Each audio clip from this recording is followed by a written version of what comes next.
No nonsense gin drinking. All gin, no nonsense. Hello gin lovers, welcome back. I'm Bobby Freeman and today, my friends, strap yourselves in because I believe we are in for a good one. You know, I review many gins, as you know, on this show, but every once in a while we come across something a little bit special and kind of different. And today, my friends, is one of those days. For let me introduce you to anti-gin. Now you're probably thinking to yourselves, Freeman, that's a hell of a build-up. What on earth could possibly be so special about this gin? Well, many of you have probably guessed, one from the name and obviously from the little graphic on the back of the bottle.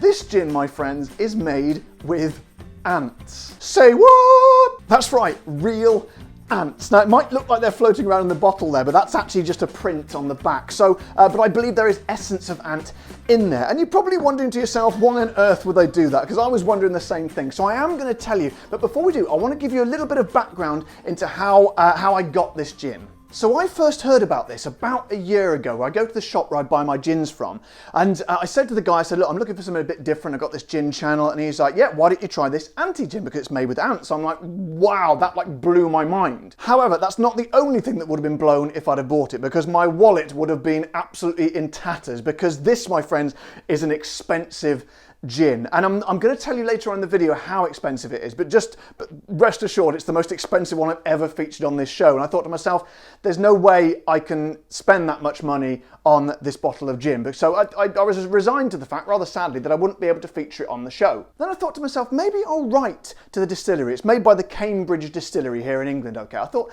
you know, I'm not hugely successful yet, but this show is, you know, it's watched all around the world by quite a few people, and people are starting to look to this channel for advice on things to which gins to drink and which gins to buy. So I wrote them a little letter. I know it's a little bit cheeky, but I said to them, look, I've got this channel and people watch it, and maybe would you be so kind as to perhaps send me a bottle so I could feature it on the show and perhaps sort of, you know, spread the word about it. It might bring more sales for them. Now I know it's a little bit cheeky and it was a bit of a long shot, and I wasn't really expecting them to say yes, but I was kind of expecting them to respond. You know, I wrote a very polite email, was very complimentary about the idea. I thought it was great, but they didn't even reply to my email. Not even so much as a dear Bobby Freeman, thank you for your email, sod off, yours sincerely, the Cambridge Distillery. Honestly, even that would have been absolutely fine, but they didn't. They ignored me. So we find ourselves in a situation a year down the line where, with a bit of help from my wonderful patrons who very kindly donate small amounts to the show each month,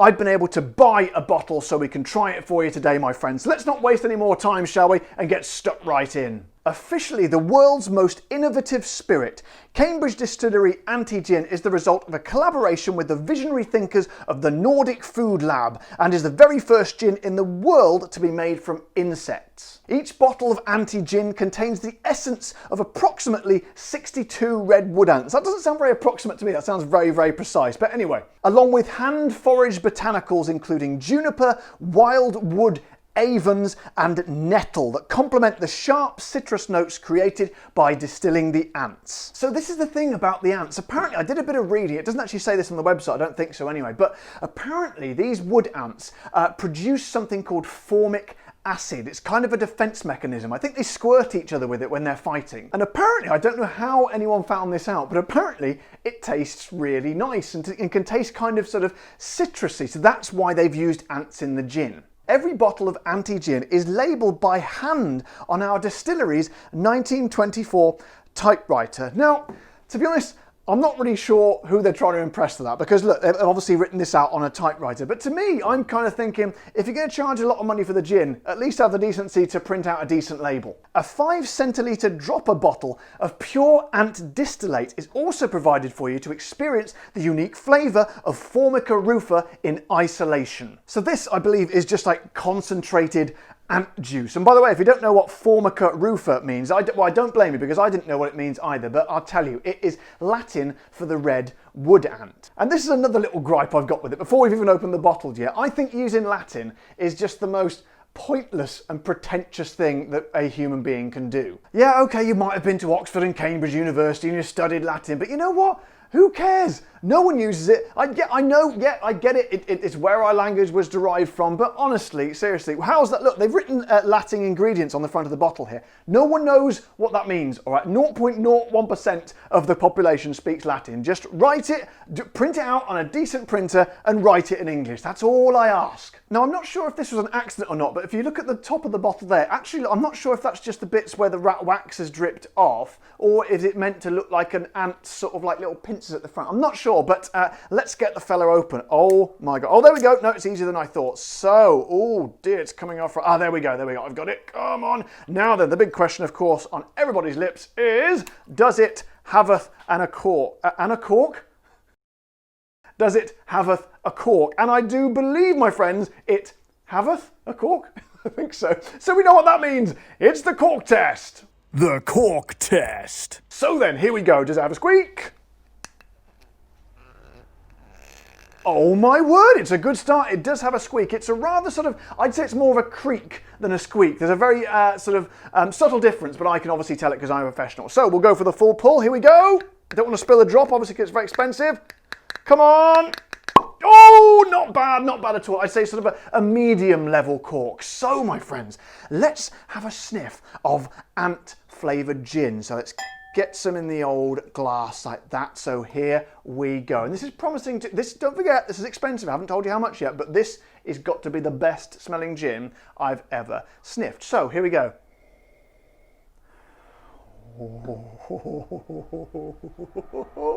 Okay. I have to be fair. That smells absolutely incredible. It's kind of, it's kind of that, it reminds me of that sort of thick and headiness and concentrate of aromas that we will very often find in the Australian gins. And oh man, it's got huge citrus in there, but it's kind of a sort of a quite a sharp citrus, and it sort of goes in the nasal passages, and kind of just runs its nails seductively down. There's a slight sort of sharp scratch in there, and I must say, that smells very, very good. So far it is shaping up to be good.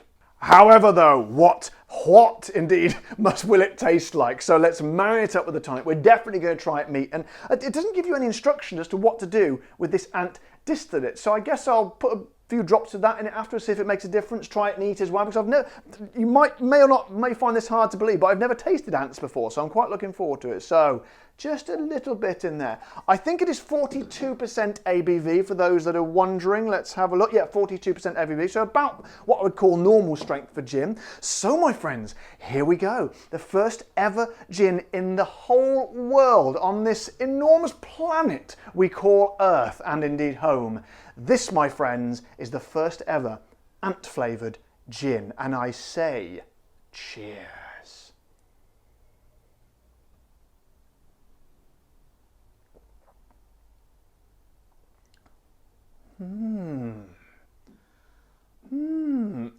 Oh, hello there. Well,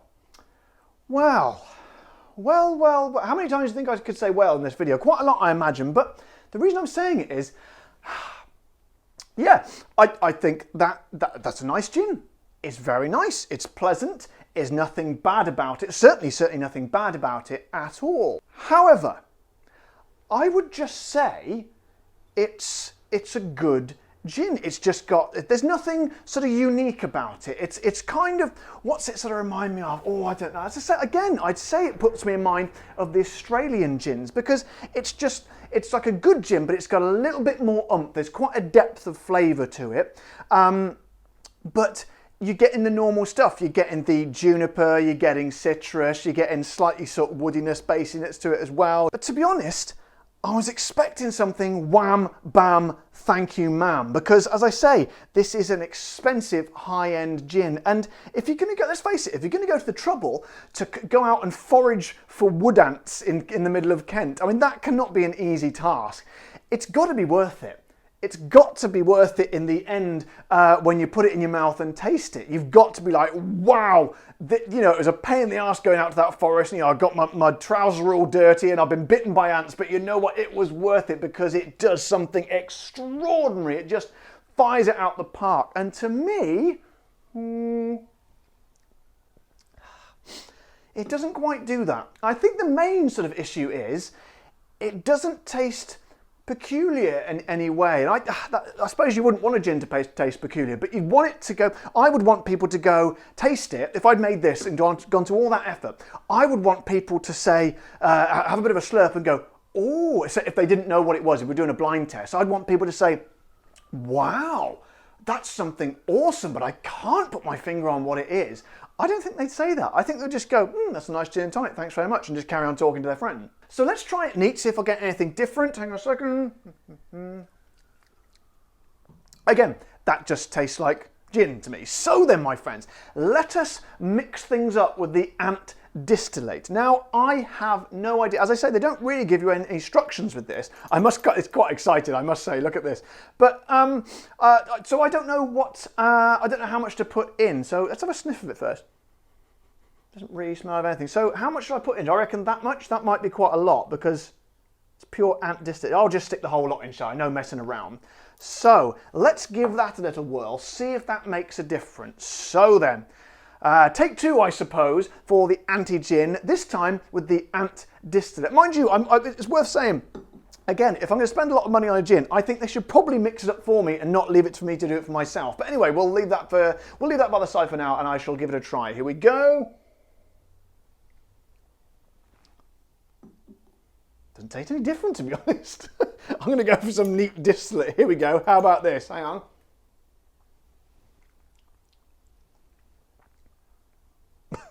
Hang on. Well, I must say, that doesn't really taste like anything at all. It tastes slightly acidic, I suppose. Slightly sort of, it tastes kind of, you get the sensation of citrus, I would say, but without the flavour. You know, that sort of slightly, if you sort of had pure lemon juice, there's something quite acidic, almost sort of slightly sort of burning sensation, just a tingly sensation, I suppose. But then you get the lovely lemon flavour. Well, that just tastes like the sort of, it's still burning the tongue slightly a little bit. It feels like I've cleaned my teeth or something. But there's not really much flavour to go with it, to be honest. So, all in all, I would say it's not hit it out the park quite like I was really, really hoping it for, and like I was bigging it up for as well, to be honest. So then, my friends, we come to the bit that I've been alluding to for the whole of the video, and it is a very significant point, and here is why. So, those of you waiting to find out how much this gin cost, okay, just to put it into perspective, my regular viewers and subscribers will know that my top bracket usually that I see you don't really need to pay any more for gin is £30, which is, I've done the conversion here, which is about $38 and around about €32, and you could probably work out whatever that is for where you are in the world. So sometimes I go above the £30 bracket to about 35, 37, something like that. When it's a smaller distillery and I want to support them or try something a bit new, they have to charge a bit more money, okay? Because otherwise they'd make a massive loss and they starve to death. Occasionally I go up to £40, but not really very often. What was this little fella, the old, what was it called, the Fallen Angel gin, that one was £50, and that's just, I was annoyed at that. That's very expensive. I think most of it was just paying for that lovely looking bottle. So what do you think this one has cost, okay? That's the most expensive gin I've done on the channel before, so that's £50, okay? So maybe this was £60. Nope. £70? Nope. Surely not £80. Nope. £100? Nope. I'll tell you, this is getting ridiculous now, I could go on all day.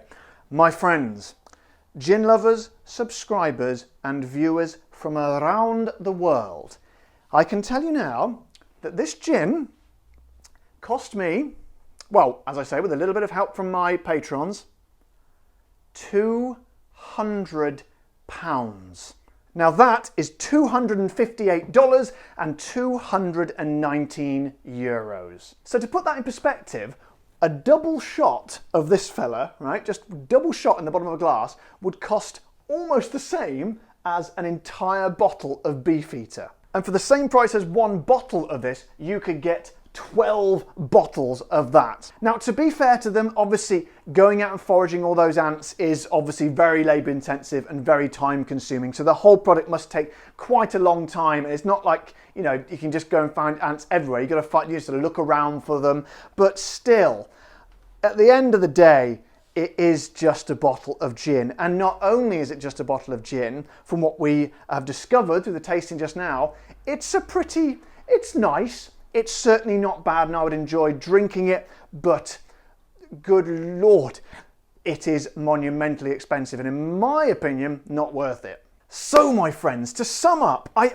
have to be fair to the Cambridge distillery. They do just what we call a normal gin, which is a lot cheaper. I think it's around £40. Still quite expensive, I think, but you can get one kind of near the sort of average sort of price bracket. And of course, I absolutely appreciate the sheer sort of imagination and the ingenuity and the forward thinking that has gone into this gin.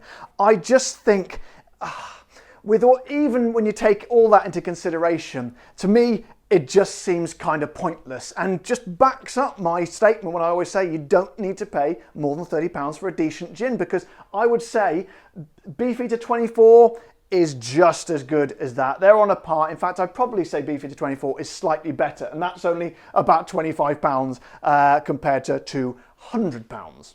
So hopefully, guys, I have sort of strode bravely into a realm where not many people would go sort of off their own back, but they might have wondered, you know, might have looked at that on the shelf and thought, oh, that's an expensive one. I wonder if that's really worth it. Well, now, my friends, you know, it bloody well isn't. So if you've enjoyed this video, my friends, if you found it useful, please, as always, don't forget to subscribe to my channel, press the little like button, and of course, if you want to support the show, like my wonderful patrons did that helped me buy this bottle of gin, head over to my Patreon page as well, or click the join button below this video to join up to my No Nonsense Gin members program. And as always, guys, you know the drill. Take care, stay safe. Thank you especially today to all my patrons, and keep drinking the gin.